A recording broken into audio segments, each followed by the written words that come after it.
Hello everybody, welcome to Blue Goose Garage.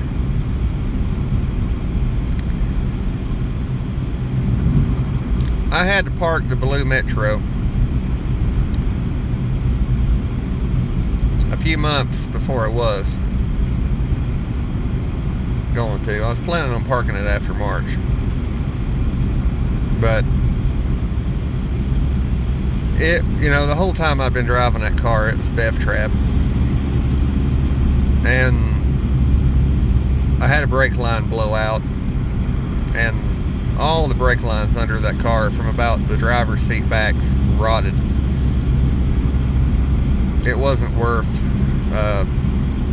putting new brake lines on that car. I was going to clip it and fix all that at the same time, and I might still eventually do that, I guess, but for now the car's parked.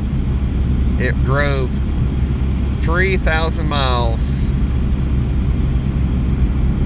further than it would have went if it had just sat up here. I fixed a few things on it. The headlights work, turn signals, heater, all that.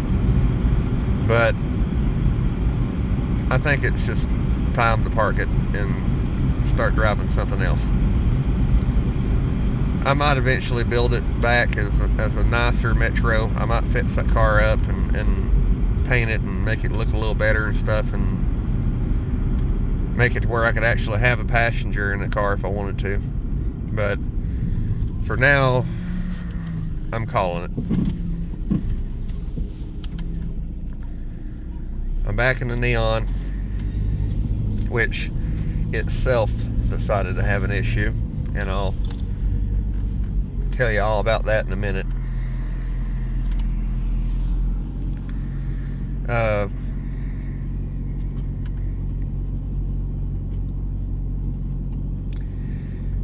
First time I ever drove something until it could not be driven. I mean, that's a lot of car.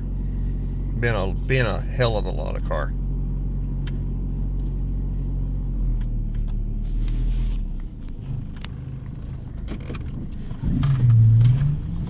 I don't know if you can hear that, but my power steering pump's bad on this thing. Something's loose in the front end. But the main thing is the power steering's bad. The thing I was going to talk to you is about on this Neon. It had kind of started doing this before I parked it, but not near this bad. And I'm hoping that driving it will air that out and it'll quit doing this. I need to clean the windshields, the glass.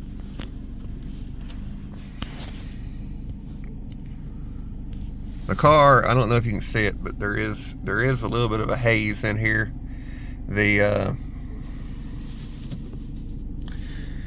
I thought when I put a battery on it and went to crank it and stuff that it was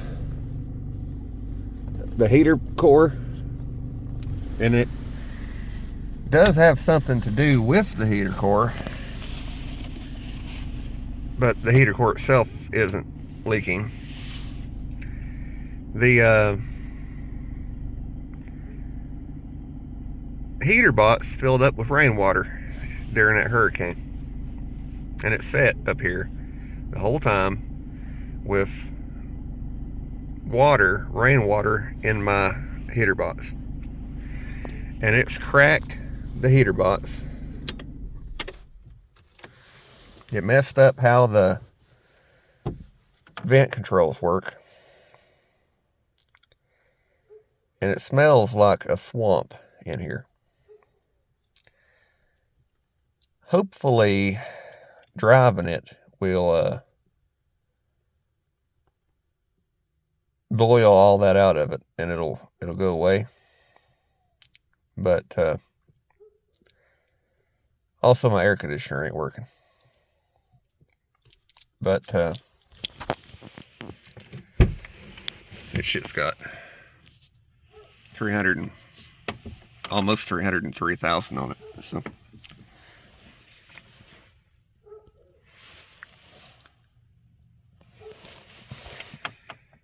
that's a problem, but it's letting me drive it. I don't really like driving this car during the winter, so I guess when it's until it's rained a few times and it's washed most of the salt off the road, I won't be driving this car in the rain, and try to keep some of the salt out from under it. And the only reason that matters is the car does have rust and it's got open holes under it, and I'm trying to keep it from getting more salt water up inside of it. It's different to drive it on dry salt than it is to drive it in brine. That's why I parked it. Normally I drive different things during the wintertime. But now I'm back in the Neon, and I'd be lying if I said I wasn't depressed about the blue car. That's a end of an era.